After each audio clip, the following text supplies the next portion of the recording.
Good afternoon. I'd like to welcome everyone to this professional development of taking the mystery out of health science advising. Ms. Ashley Dockery and I are going to be leading this afternoon. We're going to be tag teaming, each taking different points to discuss.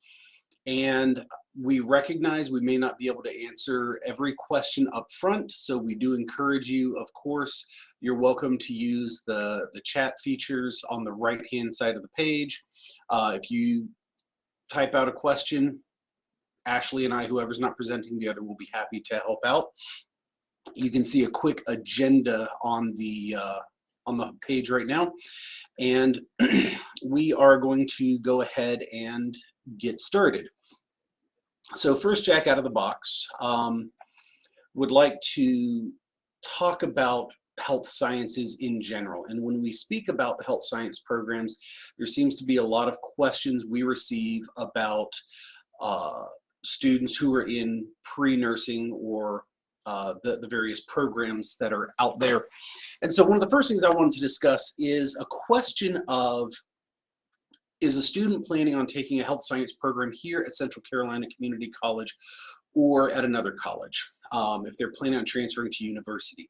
I'm going to play a little bit with nursing.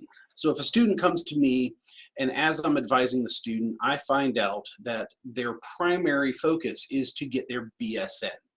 I can tell you up front that if a student comes here, does the pre-nursing requirements, completes the associate degree nursing, and then does the RN to BSN transition program, it's going to take a minimum of 1.5 to 2 years longer than it would be if they came here, completed an associate in arts, and transferred to a university for a BSN program.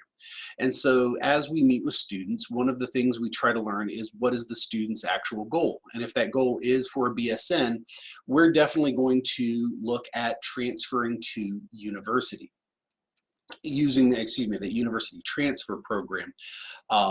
This often coincides a lot with students wanting to utilize benefits from the K-14 Promise program.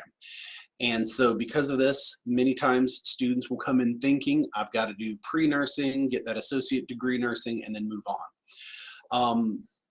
If students really want to do that, there are situations in which that is not a bad idea. But if a student genuinely wants to, as I said, pursue that that bachelor's rather than the associate degree, here's what we would normally advise.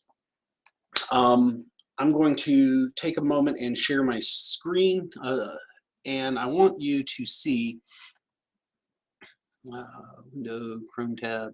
Let's see here. So with this, I would first off start by sending students or advisors, either one, to CCCC's advising page. And here, if you've ever played with this, you might be familiar with clicking on transfer students and going to this right here, the baccalaureate degree program. This is a wonderful tool for advising students who are looking to pursue a health science program at a university. So with the BDP programs, click on that and it's going to take you to this page. The BDP is something that is required that helps outline how a student would successfully transfer from any North Carolina community college to university. And I'm just going to pick Appalachian State because it's right there at the very top. When you click on this, it's going to show every degree program that they offer. And so if we have a student who we know is wanting to go into nursing, when you click on that, it's going to take you to something such as this. Most universities use the PDF, and it just outlines at the community college, here is every class we recommend the student take, and they break it down by semester. This is a wonderful tool. It makes advising absolutely easy peasy lemon squeezy. And this shows everything that will be required for them to transfer. Please bear in mind, if you are advising students in this manner, that these are not going to include our requirements here at CCCC. Occasionally you may find one that does not require a literature course or may not include 2 credit hours of PE classes as CCC requires. This is just what they would require in this case for Appalachian State. Please note another thing specifically for the nursing programs. I know it seems counterintuitive, but students generally will find that more credits transfer by using the associate in arts as opposed to associate in science. There are reasons for this. I am happy to explain what those are, but it's a little more in the weeds than we probably need for this format. So if a student, on the other hand, is looking at applying at Central Carolina Community College, this is going to have a very different plan of attack. When a student signs up planning to apply to any of our health science programs, nursing, dental, vet tech, etc., when a student completes the application to Central Carolina Community College, they're going to be placed into a pre-health science program. Now, we don't have a pre-nursing major. Instead, what we do is we have a general occupational technology degree plan, which is essentially an individual plan of study that has been mass produced for our pre-health science students. So if you ever meet with a student, or if a student who is pre-nursing, for example, goes into WebAdvisor and looks at classes that are needed, if they look at their program eval, they're going to be rather shocked because we tell them that you need for nursing these 9 general education courses, and they look in there and all of a sudden they see 20-something courses that are required. That's because under this pre-nursing umbrella, under that GOT, you're going to find all kinds of courses, and we use those for various reasons. One of which is if students need to get up to full-time status for financial aid purposes, for example, we have additional courses that are available. Similarly, if a student is wanting the associate degree nursing but unsure about a BSN, we have quite a few classes that they can take under that pre-nursing umbrella that they could later use and transfer should they decide down the road to pursue a bachelor's degree. And so that the eval under that GOT does cause some confusion, and I've received many questions over the last couple of years. If you are ever advising or find yourself in a position where you're advising someone who is pursuing one of our degree programs, then I would highly encourage you to use the paperwork that we have available on our competitive admissions page. When you come to our competitive admissions page, what you will find is very specific. I'm going to share this real quick. The easiest way to find this page is to just go to the search bar and start typing in competitive admissions. And this page right here will give you a ton of information. All of these drop-down menus here are beneficial. I'm going to draw your specific attention to the checklist and rating sheets. These rating sheets, which I will go ahead and say are going to be updated in the very near future. These are the same rating sheets that we use. They're kind of busy and hard to figure out, but on every single one of them, on the second page, you're going to find a list of all courses that are required for a degree.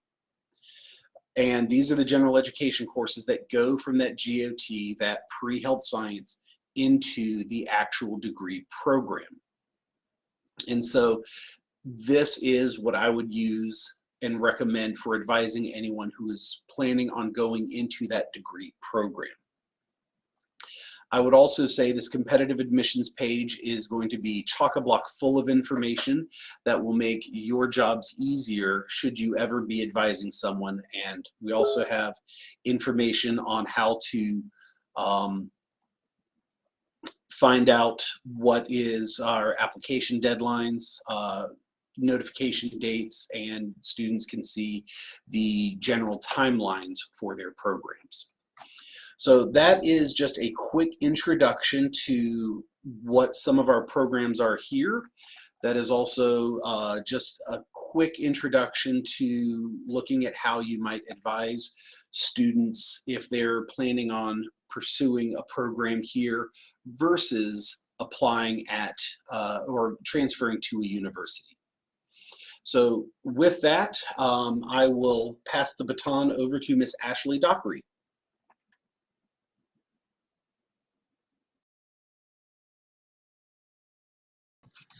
Thank you, Derek. So kind of going back a little bit as to we're talking about what are the competitive entry programs. And I actually put the link in the chat that Derek was referring to. And I'm trying to figure out, I have not used this in a long time, how to share the screen. Let's see.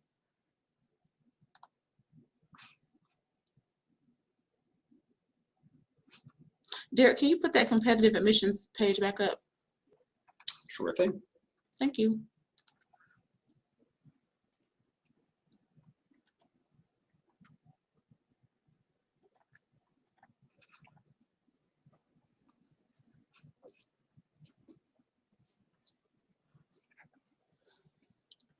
All right, and if you will scroll back down to where the programs are listed.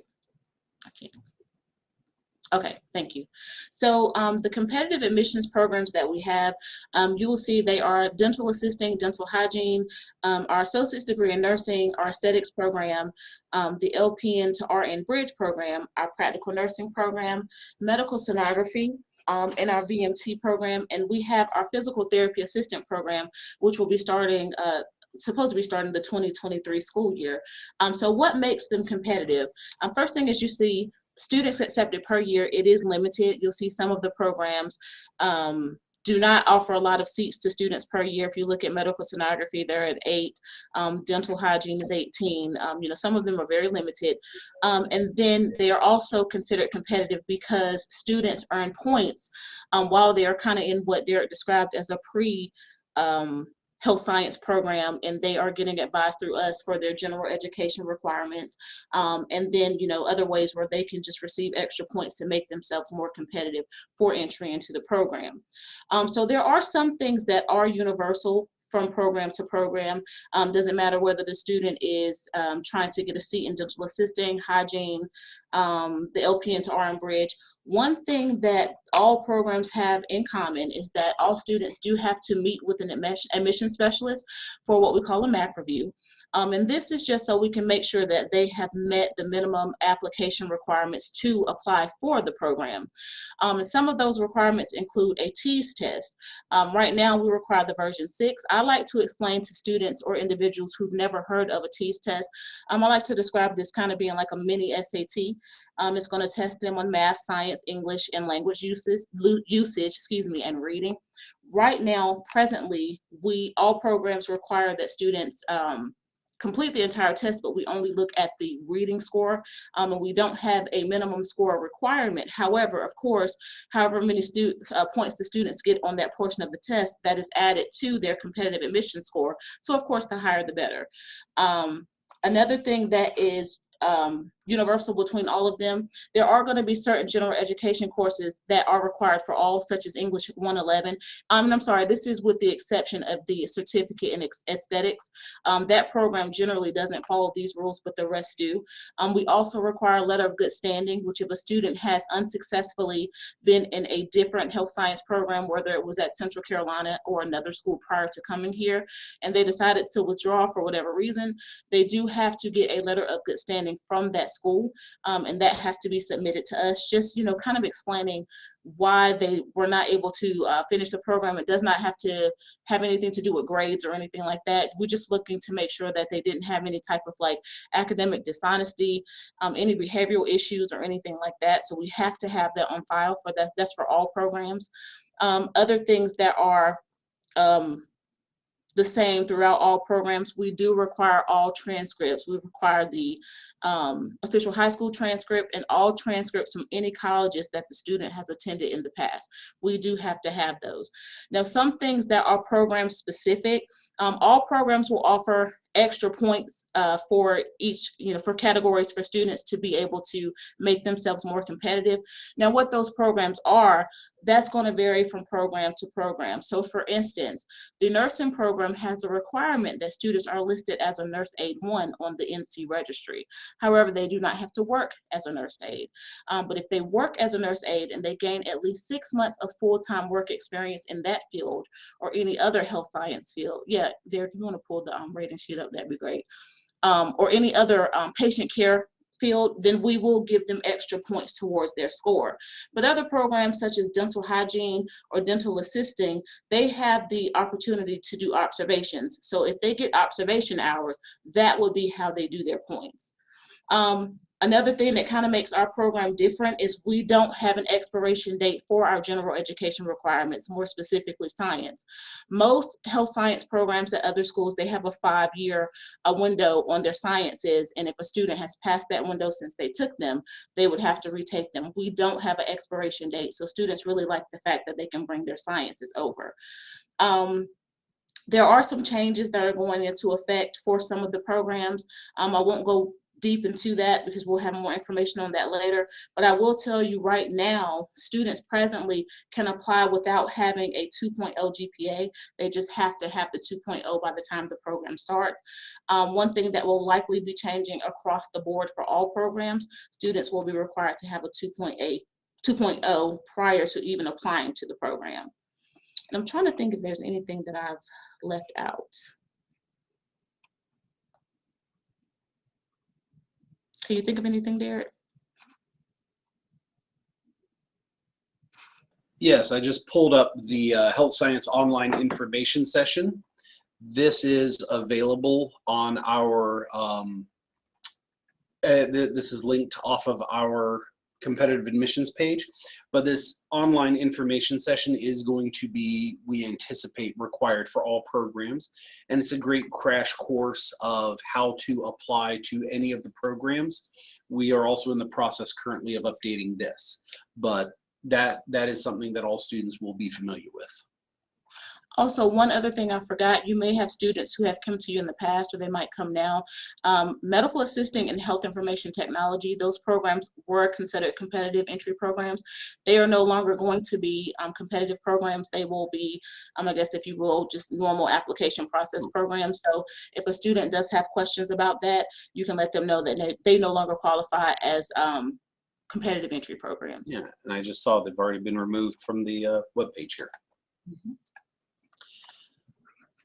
Okay, so at this moment, I'm going to hit the pause button because one of the problems Ashley and I have is the fact that we do this 100 times a day. I'm sure that we have probably just hit you with an absolute shotgun blast of information, and like to just pause here and see if anyone has any specific questions before I transfer into a little more detailed information. You can raise a hand, or you can type something in if you would like. I see Mary Schmarter is typing.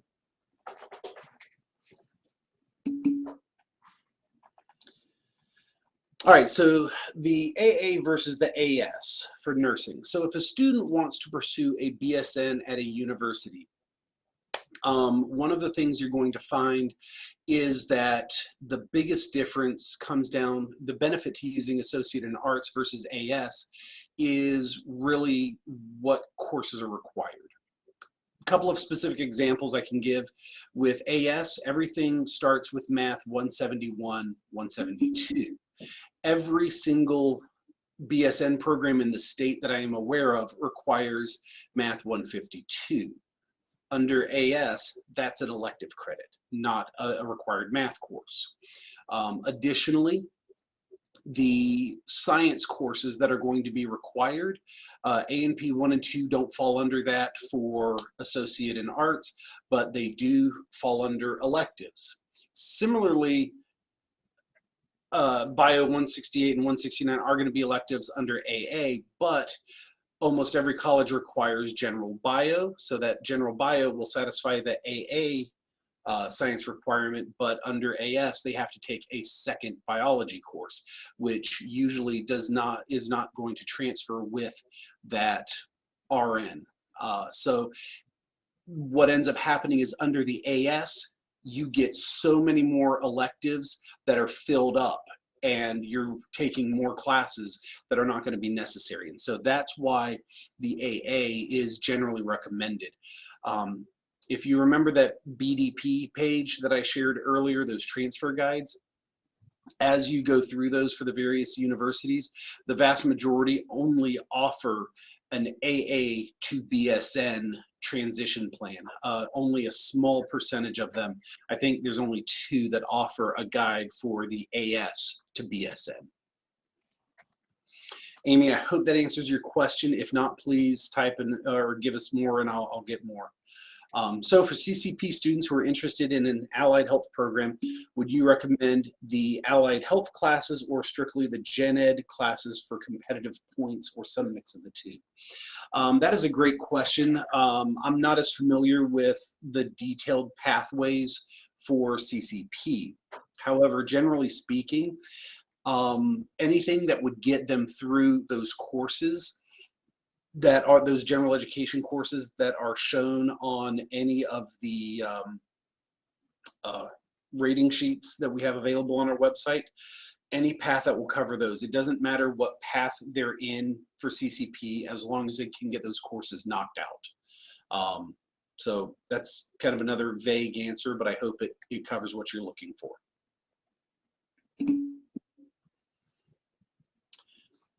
Terrific. Any other questions before we shift gears into a little more specific information?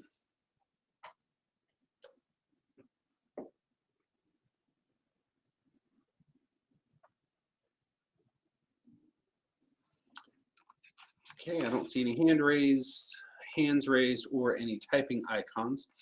So what I'm going to go into with just a little bit of more detail is the concept of being eligible to apply versus being competitive for admission. As Ashley pointed out, many of these programs are very competitive. We'll take, for example, medical sonography. They have 8 seats available every year. Traditionally, they get around 40 applications, or a 5-to-1 application to seat ratio. With associate degree nursing, we can take a minimum of 40 every year. We usually accept around 45, but traditionally we receive about 120 applications for that. So with this in mind, just because someone is eligible to apply, clearly that does not mean they are competitive for admission. One thing that I can tell you is your best source of information for how competitive someone would be to use our rating sheets. So when we're looking at our rating sheets, I'm going to go back to our competitive admissions page. And the admissions checklist and rating sheets, I'm just going to give you a quick sneak peek at our checklists. This is just kind of a nice step-by-step. If a student pulls this up online, they have links to all of the appropriate things they need to do. And this offers just kind of a step-by-step of everything that we're looking at a student will need to do prior to applying. However, when we come here and look at the actual rating sheets, as I said, this is much more specific information. And I'm going to pick a program that I don't work with on a regular basis because, like I said, nursing, I do that 100 times a day. I rattle this stuff off without thinking about it. But vet tech, for example, I don't work with that very often. So I'm going to pull up this as an example. And I'm going to just kind of point out that everything that Ashley mentioned as far as our minimum requirements is available here. We are in the process of redesigning and simplifying this, and we should have those up on our website very shortly. But pretty much everything in blue is what is required. An application, high school and college transcripts, meeting minimum placements for math and English. Y'all don't need to worry about all of this. If a student has taken, has passed English 111 or is able to take English 111 without a co-rec, math without a co-rec, they're definitely good to go. The maths may differ depending upon individual programs. And I'll show you where you can find that in just a moment. Skipping down here, what we'll find on these is you'll be able to see any prerequisite courses. So for VMT, if I had someone come to me and say, hey, what do I need? I can show them the individual classes they need. I can show them that they need the T's, and we can look at the individual courses and each of the optional points.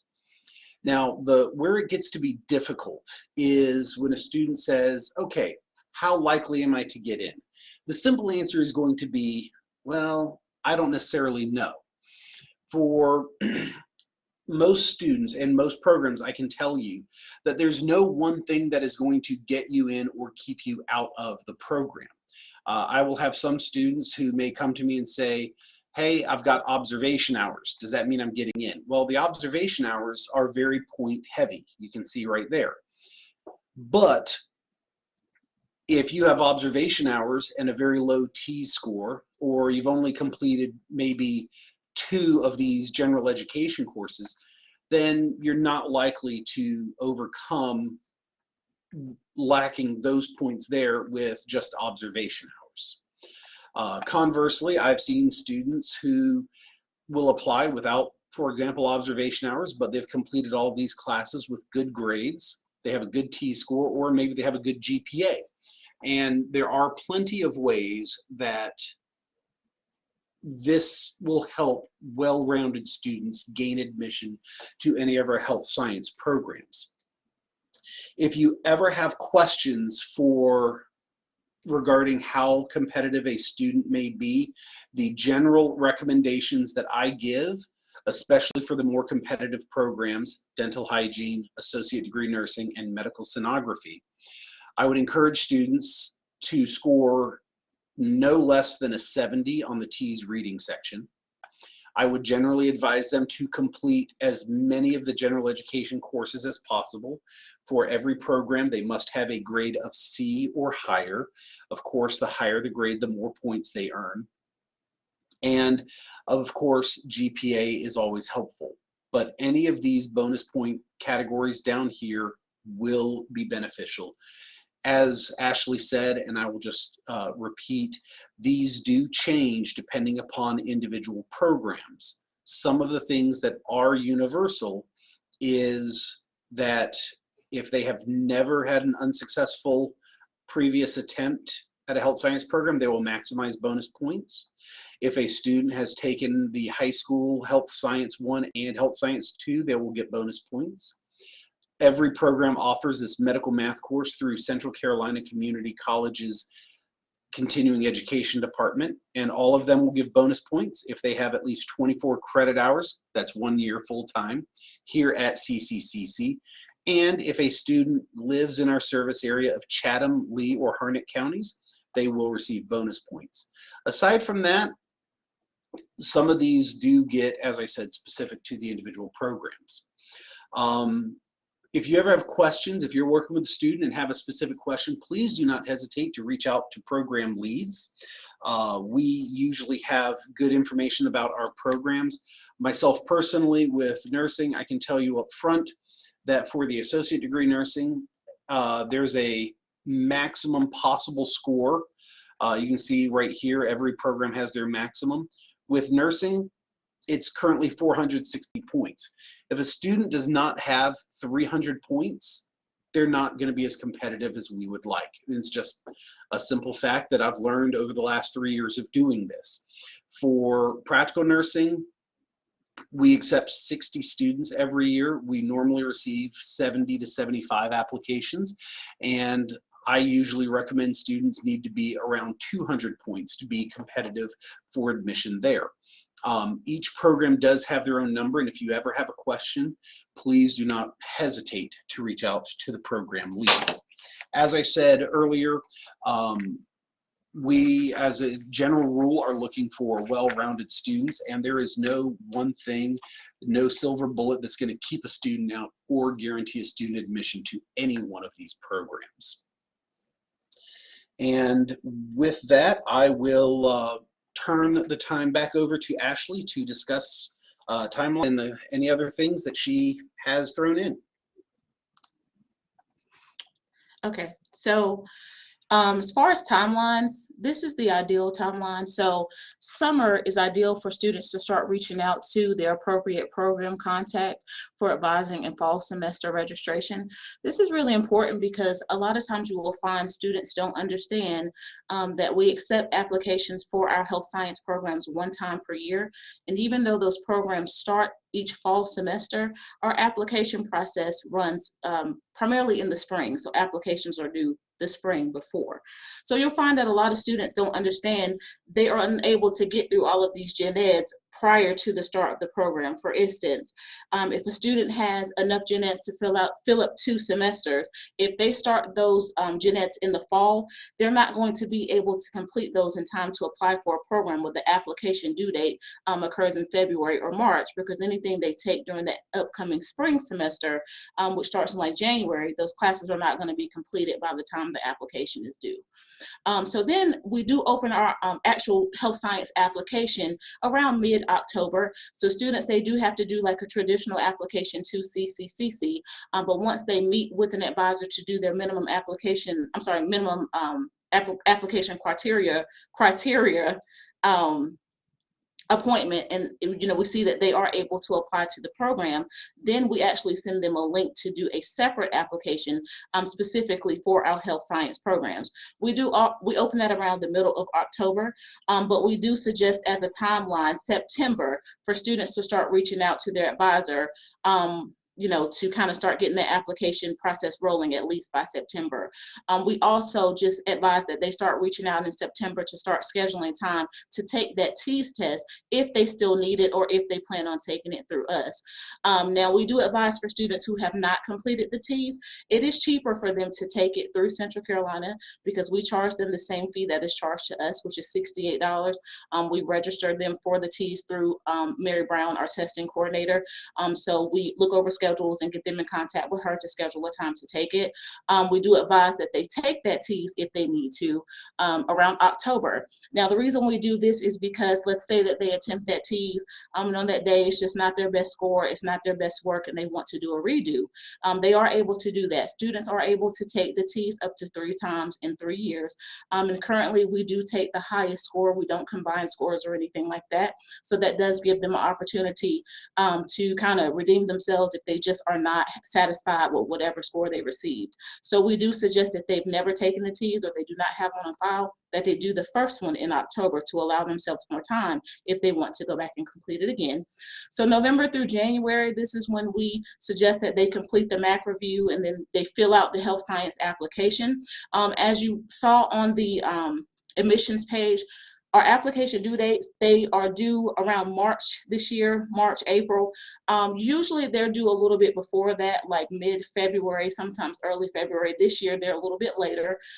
So we do suggest that they start reaching out to us November through January so they can get that MAC review completed and make sure that they get the application in for their health science program of choice. Any questions about that?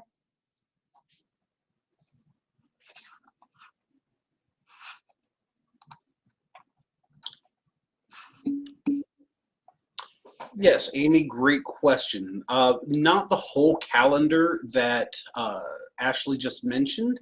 However, the deadlines are shown on the competitive admissions page. That is something we may need to look at, Ashley, and see about adding kind of that overall timeline. So, Amy, that is a great suggestion. One thing that is very difficult for many people to get used to is the overall timeline for many of our associate degree health science programs.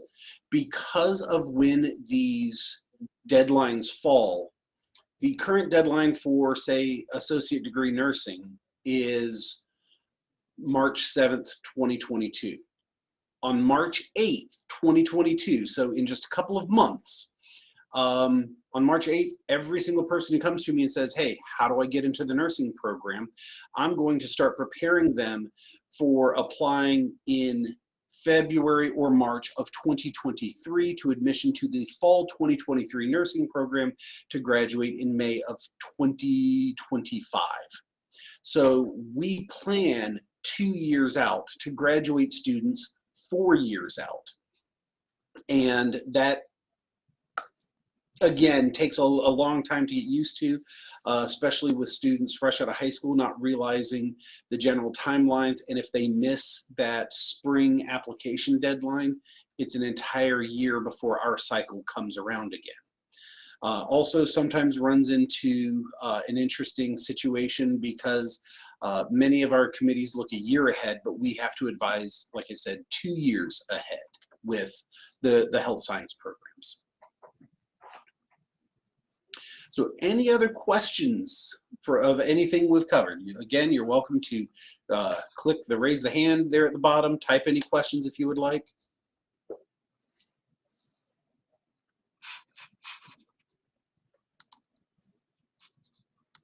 And I'm literally watching my watch, give y'all good time to.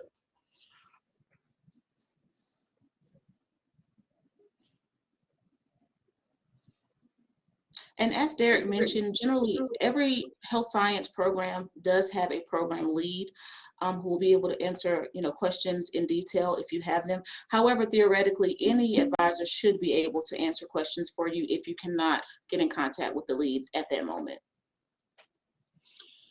Any advice for students who have already missed the virtual information sessions? Those that we have currently advertised on our website is the first round. Every program is going to have 2 virtual information sessions, or actually I think we're referring to them as interest meetings, because we don't want that to be confused with the link that I shared earlier about the official information session.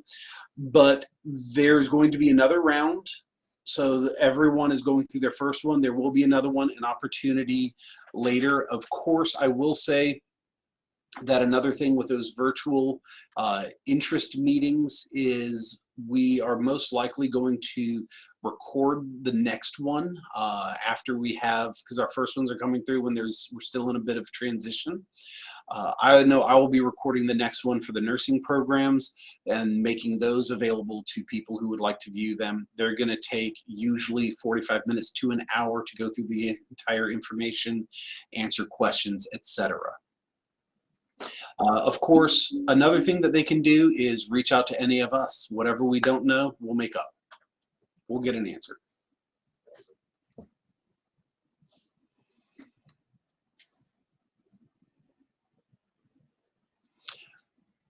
If there are not any other questions, I'm certainly going to stick around for a few minutes to help answer questions, but I don't want to hold anyone up from their day. I will, number 1, say thank you for coming. Number 2, please do not hesitate to reach out to me, Ashley, Sam, Kim, Jenna, April. All of us here in admissions are happy to answer any questions you may have. This is what we do all day, and we are always happy to share information with anyone looking to learn more about the complexities of what we do. Again, thank you for coming, and hope y'all have an absolutely beautiful day in the neighborhood.